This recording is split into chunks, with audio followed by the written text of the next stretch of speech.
Got it. Are you kidding me? Got it. Are you kidding me? Got it. Are you kidding me?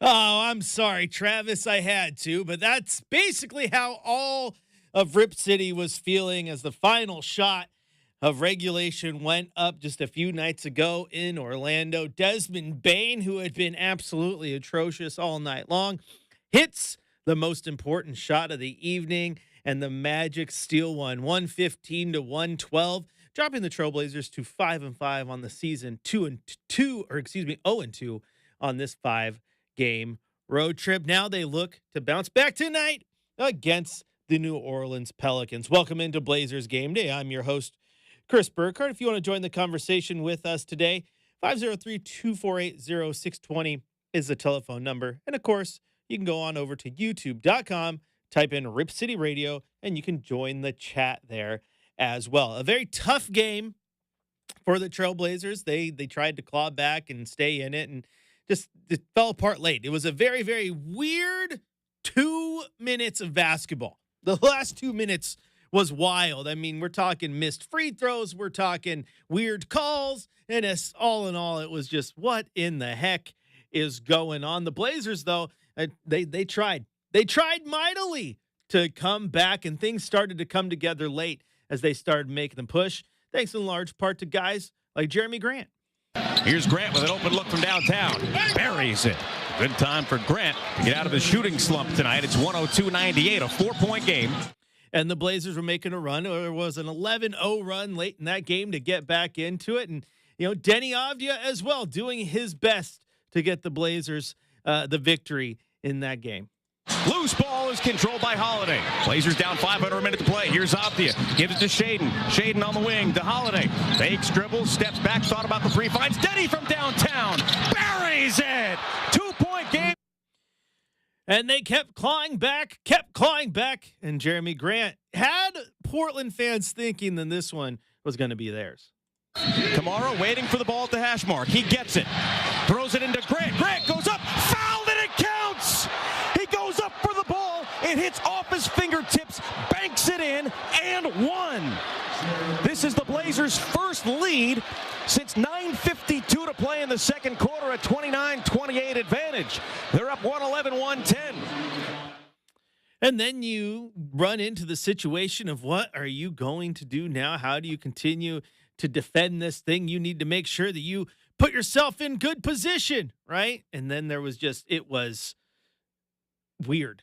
I said weird is just the best way to put it. I mean, Shaden Sharp's missing free throws. Paulo Banchero's missing free throws. You're like, what in the heck is going on? And Paulo Banchero gets the shot to tie the game, and he's fouled, but he misses the free throw.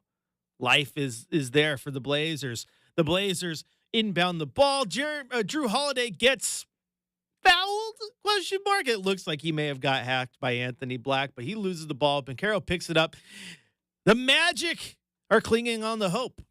There's 1.9 seconds left.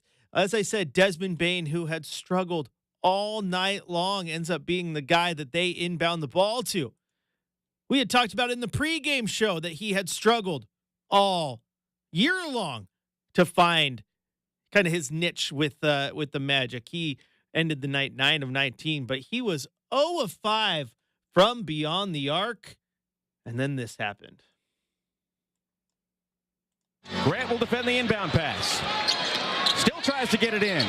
He does to Bane. Throws him a prayer. Got it. Are you kidding me? Desmond Bane makes his first three of the night at the horn, falling away, and the Magic get the buzzer-beating walk-off win on the three-pointer by Desmond Bane.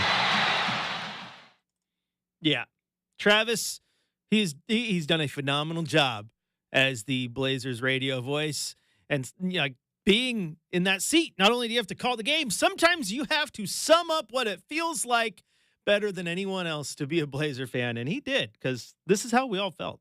Got it. Are you kidding me? Because I'm pretty sure most of us watching that game probably utter those exact same. Are you kidding me? I'm pretty sure that's what happened when Brenden piped in, pushed down the button so he could get in over the speakers here, and I could hear him over the. Are you kidding me? Are you kidding me? A guy who goes 0 of 5 on the night hits that one, and the Magic grab the victory. Pretty brutal night. It's brutal, Chris, and you know it's kind of one of those things where you don't want to just completely disrespect the Magic and Desmond Bane by being like, oh, it was a lucky shot, right? Because we've seen Desmond Bane hit some pretty big three-pointers with his time with the Grizzlies. It just, for that moment to be his, hey, maybe we're putting everything together during his time with the Magic, and on that play, like, I thought the defense was good. You know, it just so happened to be perfect geometry to make that shot go in at just the right angle. And it's tough, but now the Blazers, Chris, are facing a spot where you look back at the last two games, Miami and Orlando, you felt like at times the Blazers played good enough to win the game, but at times where maybe they didn't, and now you're staring at a 2-game losing streak and, need to, get back to their winning ways. And hopefully things get a little bit better today against the New Orleans Pelicans team that is definitely not great. They are struggling out the gate as well, and they don't know what their future is, right? Are they going to blow this thing up? Is Zion out the door? Trey Murphy, do you completely flip this thing? I mean, outside of Nico Harrison, they might have one of the worst front offices in the league. Well, guess what? It probably is them now because Nico Harrison's no more. So shout out Nico, man. The Pelicans got to figure it out. The Pelicans coming into this game 2-8 on the season, losers of 2 straight. So this is, again, hopefully you're not the get right game, but here we go. It's a chance to get back and get a victory. Now let's look at the box score, how things broke down. Let's start with the Orlando Magic. Now the Orlando Magic have struggled again out of the gate. They a lot of praise for this team, a lot of expectation for this team, and then deciding can Franz and Paulo play next to each other because those guys are both kind of 4s, but you're forcing Franz to play a little bit more of that old school 3. And Desmond Bane, they go out and they get a lot of flack for how much they gave up to get him, right? Oh, you could have had Anthony Simons for probably cheaper. But the argument of Desmond Bane was he's good offensively, and he also brings it on the defensive end, and there's value in that. But he has struggled all year long offensively for the Magic, but he put it together in this one. Bane played 33 minutes. He was 9 and 19 from the floor, as we've highlighted already. Not great from beyond the arc, but he hit the one that count. He ended with 22 points, 19 points, and 9 rebounds from Wendell Carter Jr. Paulo Banchero had 28 points and 9 rebounds, and Franz Wagner had 19 points and 9 rebounds. So you had 4 starters with 19 plus, not to mention the fact that 3 of those starters had 9 rebounds each. And this was something the Blazers have been doing a pretty good job of this year, is if not winning, at least staying close in the rebound battle. Not so much in this one. They were out-rebounded by the Magic 50-38, including Orlando getting 11 offensive boards. That's not a great recipe for victory. Also, Portland had just 22 assists on the night, 24 personal fouls. Those things add up. You look at the free throw discrepancy, too. Another thing that Portland needs to figure out in the long run. They are sending teams to the line right now, and they aren't getting to the line. And now Orlando does a good job of forcing your hand and getting to those free throw situations. But in this game, Orlando went to the free throw line 34 times compared to 26 of the Portland Trailblazers.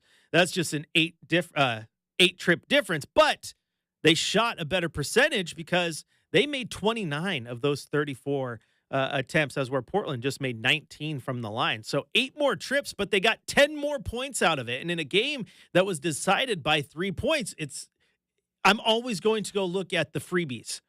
Now, if the freebie difference is, 2 or 3 in a 3-point game, you could say, oh yeah, be better about your fouls. But again, someone's got to have more, and that is just part of the game. But when you are allowing 10-point differential at the free throw line, definitely not a good way to try to win ball games. Now, looking at the Blazers side of things, Deni Avdija was stellar. 27 points, 5 rebounds, 5 assists, just 2 turnovers, 4 of 9 from beyond the arc, 7 of 18 from the floor, 13 points, 7 assists, 7 rebounds for Drew Holiday.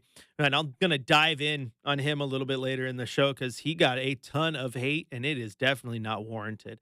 Shaedon Sharpe season high 31 points to go along with 3 rebounds.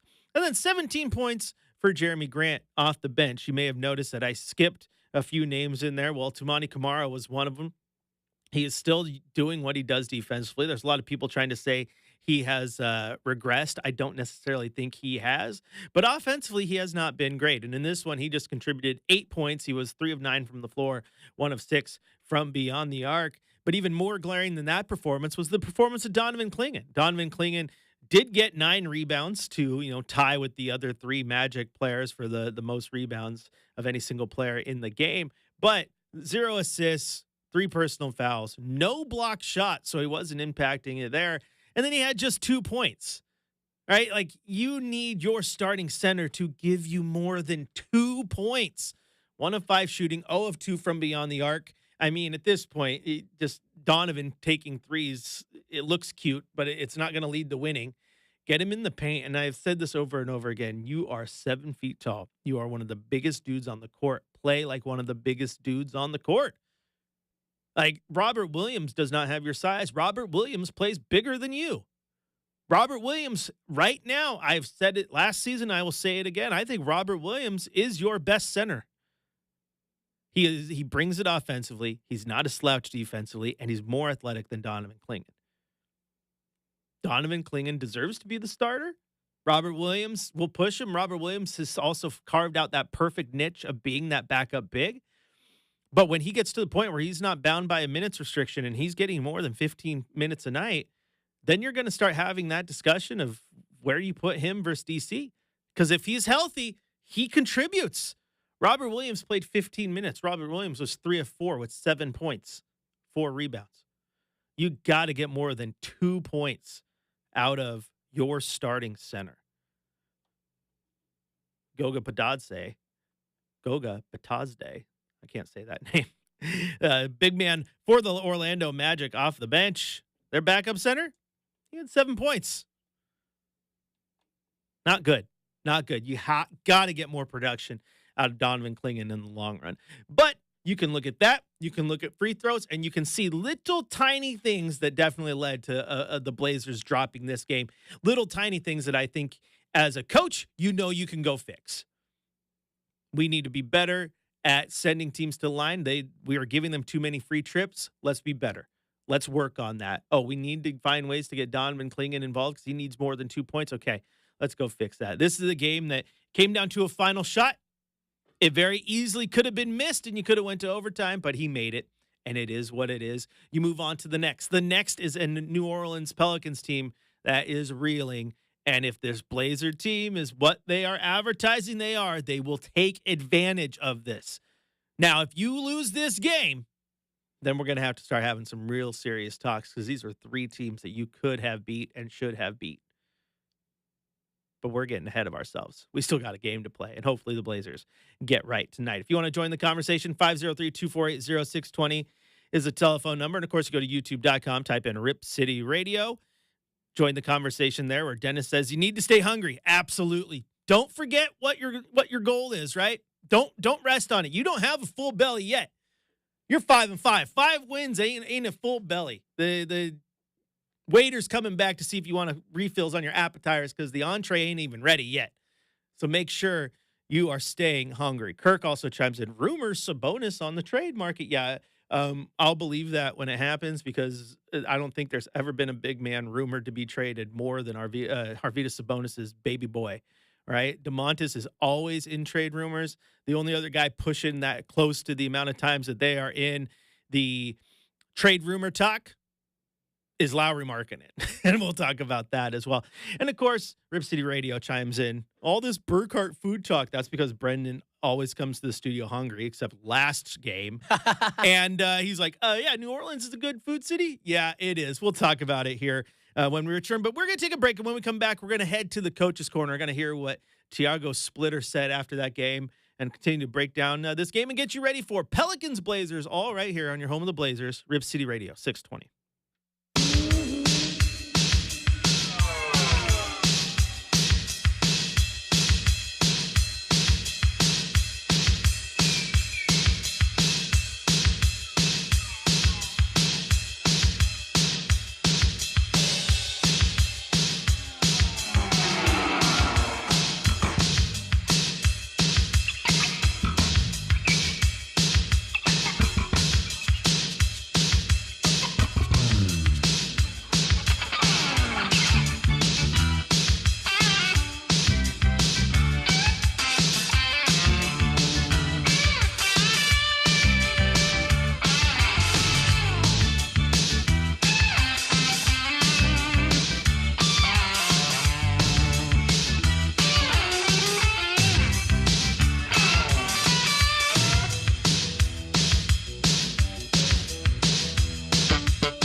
Welcome back into Blazers Game Day once again. Not used to not having intro music. Throws me off. Pavlov's dog does not have his buzzer. You don't realize how conditioned you are until the condition changes. All right, welcome back into Blazer Game Day. Chris Burkhardt here with you. If you want to join the conversation, head over to youtube.com. Type in Rip City Radio. Join the chat there. And, of course, 503-248-0620 is the telephone number. I said I wanted to hear from Coach, and hear from Coach we shall. It is time to head to the Coach's Corner.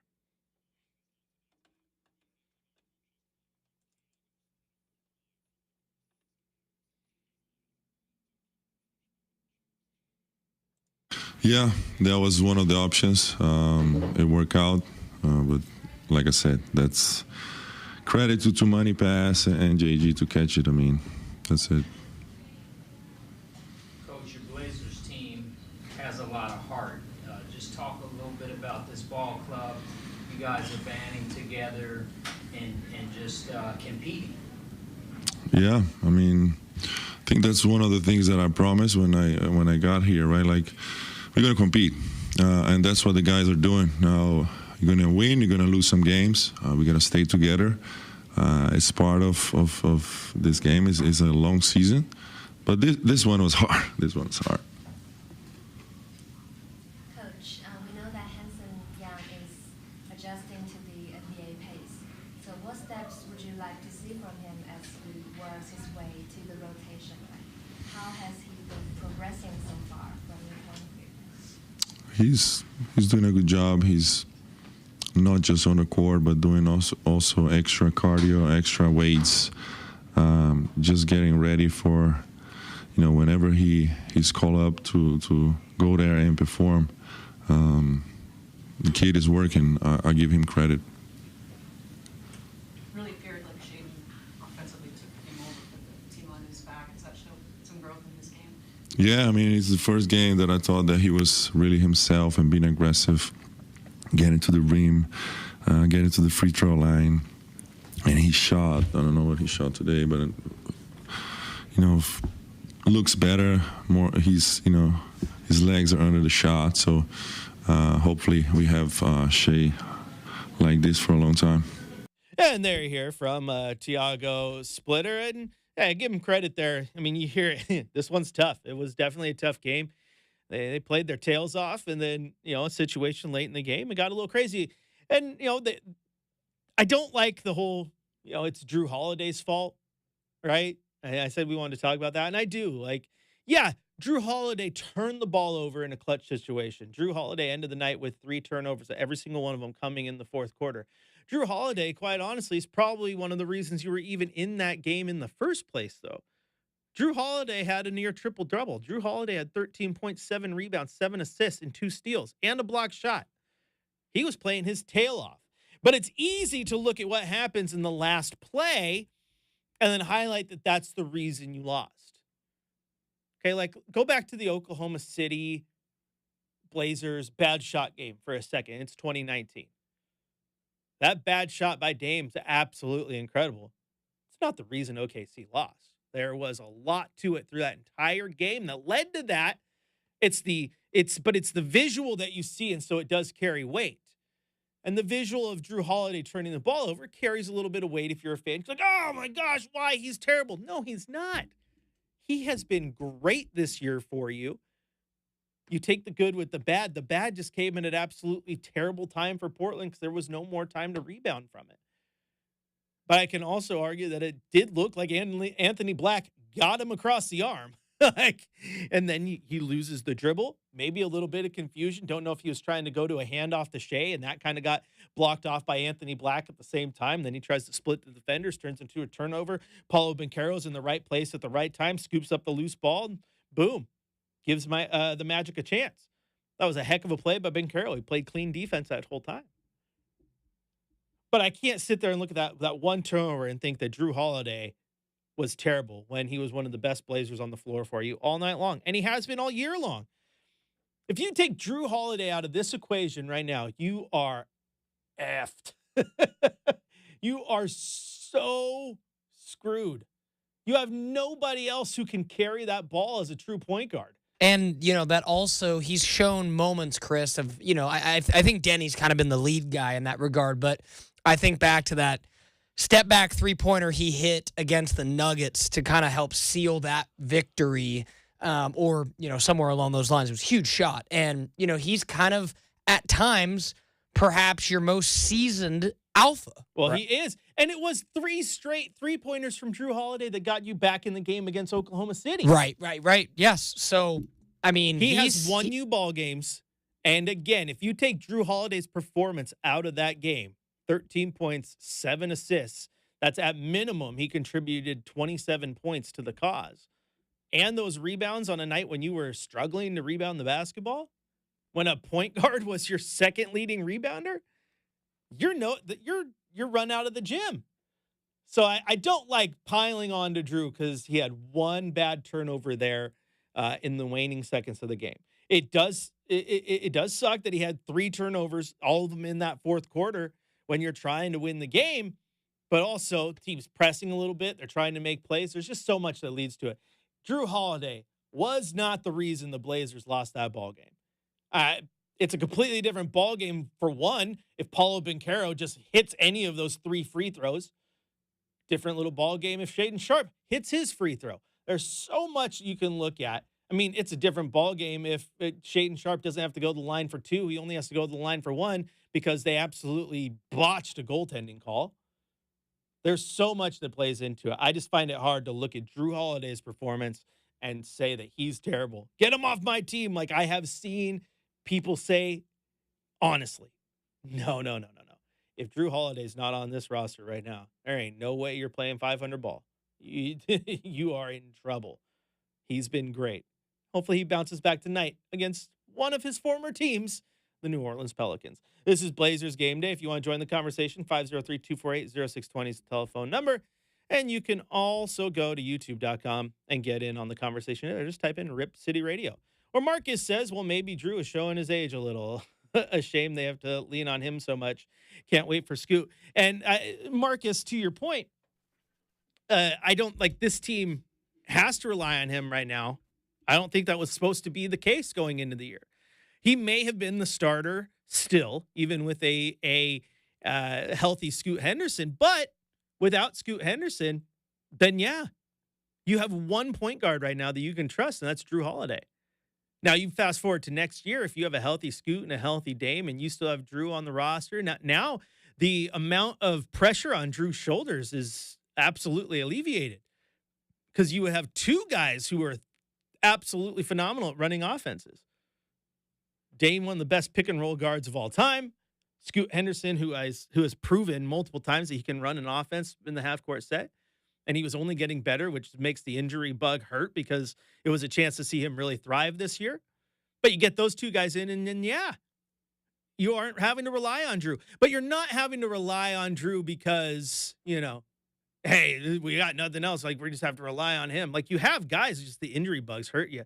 And so now he gets thrown into that position. Sometimes you make mistakes. Sometimes you don't. He's a vet. He's savvy. He's smart. He has been far better than he has been bad. I will not sit here and allow Drew Holiday slander. And Marcus chimes back in. Might as well hold on to Blake as well. He has impressed. Blake Wesley's been phenomenal. He's been a great surprise. Very unfortunate that he's going to be out now for multiple months because he wasn't great at running the offense as a point guard because he's a little chaotic, but defensively, man, he was a spark. And you're definitely missing him. I mean, keep in mind, this Thiago Splitter is having to deal with, hey, he just lost 2 of his best defenders off the bench, one of whom might be the best defender on the team. He had lost both those guys, and now he has to figure out those rotations. Not very fun if you are Thiago. All right, this is Blazers Game Day. We're going to take a quick little break, though. When we come back, plenty more talk of the town of New Orleans, because I know Brenden wants to get in on the food talk, because what better way to get ready for a Blazer game than to get hungry? I don't know why. It's just what this show does. I'm Chris Burkhardt, joined by Brenden Slaughter. This is Blazers Game Day on your home, the Blazers, Rip City Radio, 620.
Welcome back into Blazers Game Day, where my stomach is a little sore. I mean, I think it's the hunger pains, and part of that is because they're playing in New Orleans today. Which Brenden asked me before the show. He goes, "Nola, is that the best food city in the NBA?" I've heard a lot of people say it, and the answer to that question is yes.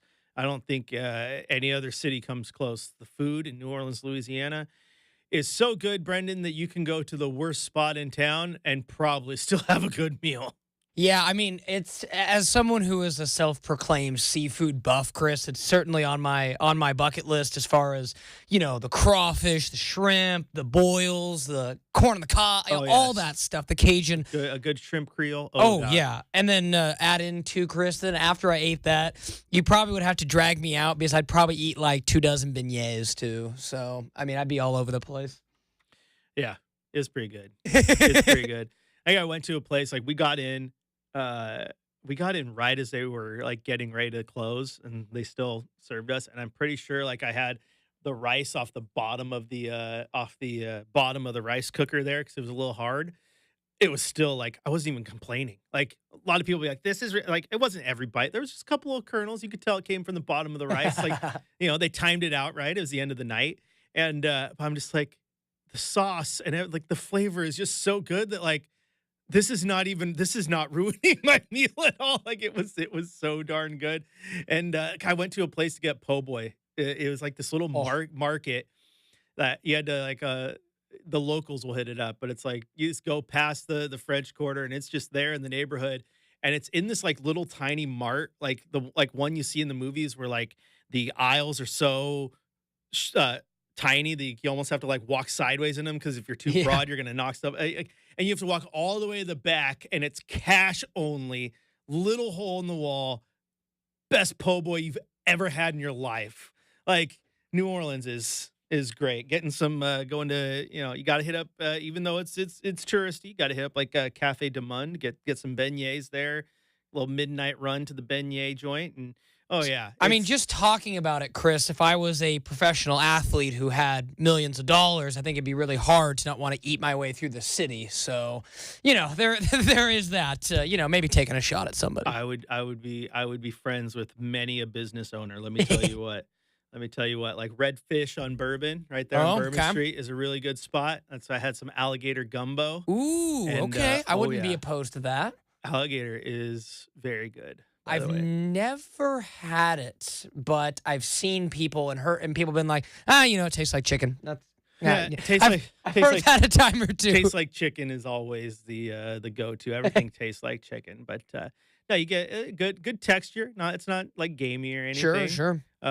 Chicken is a good descriptor because of how just the fibrous and how chicken is, but I had it in a sausage, like an alligator sausage gumbo. I am very hungry right now because New Orleans is phenomenal. Like I want to go back so bad just for the food. Yeah, I knew somebody who I want to say it was down in like the Carolinas was just on and on about like instead of like a chicken salad, alligator on the salad, as crazy as it sounds. Yeah. So here in Oregon, we're probably like, whoa, alligator kind of a thing. But if you go down south, Chris, I think it's very much on the I always do laugh about that. Like people are like, oh my gosh, alligator, that's so weird, or frog, that's so weird. Sure. Like where did we as a species decide that cows, pigs, and chickens, and chickens are good. And turkeys, were the socially acceptable animal to eat? Like they're good, but all the other animals. And the fishes, of course, you got to throw in the fishes. I'm just saying. But no, that's too fun. It's true. But New Orleans, pretty good food city. And then if you want to drop me anywhere in Texas, like you could close my eyes, spin in a circle, and drop me anywhere in Texas. I'm going to be guaranteed to have good barbecue. So life is good in Texas as well. So that whole area there, Memphis, got a good barbecue joint, and Gus's Fried Chicken, one of the best in the world. So tell you, I'm hungry now. Thanks. All right. If you want to join the chat, 503-248-0620, tell me about all your favorite places to eat and, have some fun. Where this here channel says the only animal's not socially, air quote, okay to eat is really cats and dogs. But they're eating the cats. No, sorry. I couldn't help myself. I'm sorry. Oh my That's God. Brenden checks out. I don't know. I've seen those cats. Unless you're going tigers and lions, they ain't not a lot of meat on the bone. But I guess you could argue that about a frog too. Like, Are we? Is this like being at a Mariner game where you've got the crickets? Yeah, Yeah, the crickets. I've right? still never tried them. That's on my bucket list too. Or like you remember, like you go Arizona, you see them at the airport, like the suckers with scorpions in the middle. Yeah, I have seen those. Yeah. I don't think you can get me. I don't think you can get me to try the scorpion sucker. That's a little weird for me. Yeah. There's a line. I mean, like as far as like for instance, Chris, you're never gonna catch Brenden trying a Rocky Mountain oyster. That's just never gonna happen, right? Hey. So we've all got our lines, I think. Yeah, this here channel, I corrected myself. Like I said, there's not a lot a frog, right? All I know is I'm hungry. I'm absolutely hungry. Dad does not sell frog and squirrel at the meat shop. Okay, just Only quality Burkhardt butcher meats, man. absolutely. And Gil over here is just keeping it to basketball. He can't be deviated, but he wants to see a big game from Denny tonight. Be nice to see Denny have another solid game, pull that triple-double down. I mean, it feels like between him and Drew, we're going to see one eventually. They both keep flirting with them. But it's just, if you're this Blazer team, you've seen good games from Denny, you've seen good games from Shea, you've seen good games from two. Like, you just need to put it together and then just do those little things, man. You definitely need more from Donovan Clingan. And then, you got to find ways to not let the other team get to the line. You continue to get beat there. When the other team has a plus 10 advantage in free throw makes and you lose a game by 3 points, you didn't lose the game because Drew turned the ball over and Desmond Bane hit a miraculous three. You lost the game because you just were giving them free points at the end of the day. You can't be doing that. You got to be better in that aspect. In fact, that will probably be a key to the game. And in the biz, that's what we call a tease. We're going to take a quick little break. When we come back, it's time for my keys to the game. What do the Blazers need to do to pick up a victory in New Orleans? And maybe we'll continue our food talk because, people are just going off the rails now. People are going off the rails. The dirt over here. I can grow cats for cat burger. What? Oh my gosh. We're just the food talk, man. Like, honestly though, when you do talk about the foods you eat, like, we will said like a good shrimp Creole, right? And like the things we eat, like, or a lobster, right? Tastes phenomenal. You know how disgusting both of those animals are? Like, they are the pests of the ocean. They like I'll take it a step further, Chris. I'm one of the biggest fans of crab that there is. Same. Dungeness crab, I put it up against anybody. Best thing about being the PNW. You don't really, again, Chris, I've been out there. I know what I'm putting in crab pots to pull them up. Like, they are bottom feeders. Yep. Just tasty ones. They're just, yeah. They're just water roaches, but they do taste good. They do taste good. All right, don't go anywhere. Plenty more coming up when we return here on your home of the Blazers, River City Radio, 620.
Welcome back into Blazers Game Day. Time now for your keys to the game. If you're the Portland Trail Blazers, multiple things here.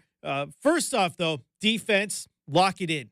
Force the Pelicans to move the ball around, and if you do so, they'll probably end up turning it over. They don't like to pass the ball a lot. In fact, the New Orleans Pelicans are dead last in the league in assists per game at just 22.5. So if you can stymie the already lackluster ball movement, you're going to have a tough time if you're the Pelicans getting your offense going. So that's going to be a key, is having your defense locked in if you're the Trailblazers. Also, be aggressive on the glass. The Pelicans come in. They average just 41.9 rebounds per game. That is 24th best in the NBA. Just a little bit less than the Blazers, who average 43.2. So over the last few games, like I said, you've done a good job keeping in that rebound battle. Tonight is the night that I think you can really take advantage of it, especially guys like Donovan Clegan on the offensive glass, forcing the Pelicans into situations where they're not getting those defensive boards. Get those second chance points, and I think that'll allow you to open this bad boy up. And then just keep the pressure on. If you're the Blazers, defensively, you do that, and then you turn that into your easy offense, because the Pelicans, they aren't going to be a massive threat to score a ton of points. The Blazers come in as the 8th highest scoring team in the league at 120.6. Meanwhile, the Pelicans average just 108 points per game. So get the pressure on, keep the pressure on, make that lead to easy points, and you should start to see that lead balloon. And I hope that's what happens tonight. I feel like this is a game the Blazers can win, and the Blazers can win big. If you want to join the conversation, 503-248-0620 is the telephone number. Of course, you go to youtube.com, type in Rip City Radio, and get it on the chat there, where this here channel is talking about Skater Cop. He wants his skater-themed show here.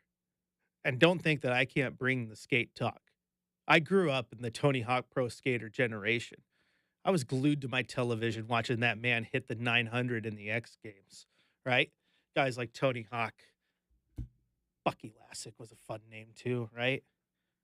Bam Margera. Remember when those videos were going around? Everyone was having we all wore DCs even if we didn't own a skateboard. All right? Gosh, those were the days.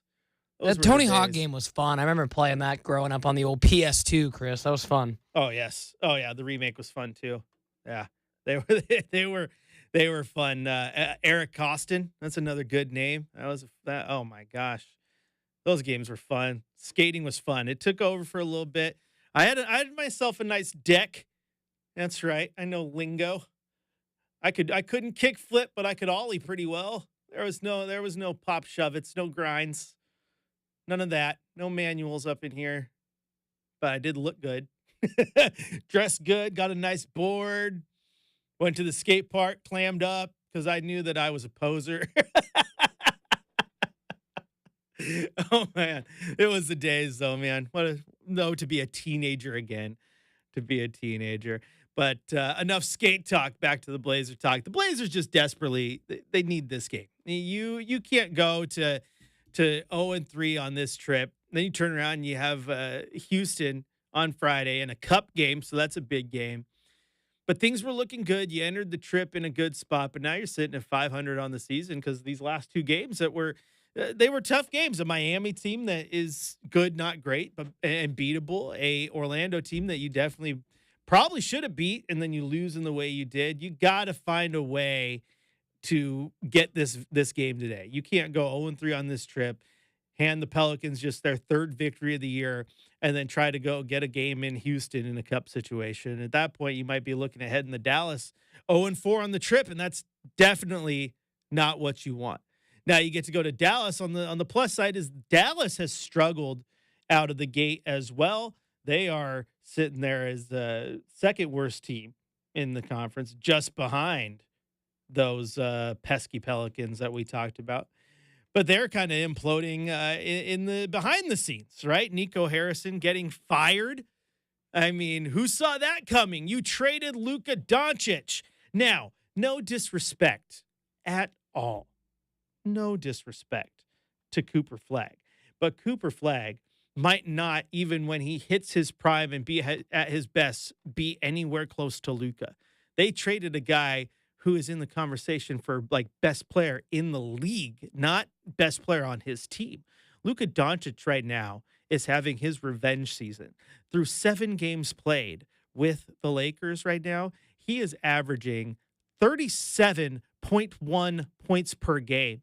Hey, all he does is score, though. Yeah, okay. 9.4 rebounds, 9.1 assists. He is basically averaging a triple-double. He's shooting 65% on 2-point field goals.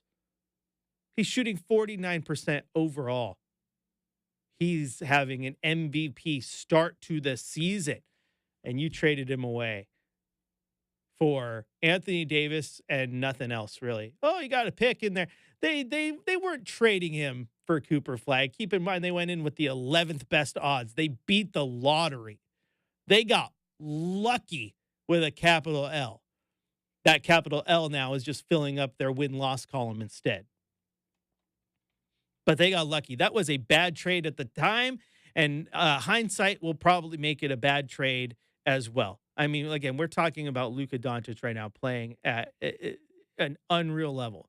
Is 37 points per game sustainable? Probably not, but it is fun to look at and go, oh my gosh, who traded that guy? So, wait. Someone traded that guy?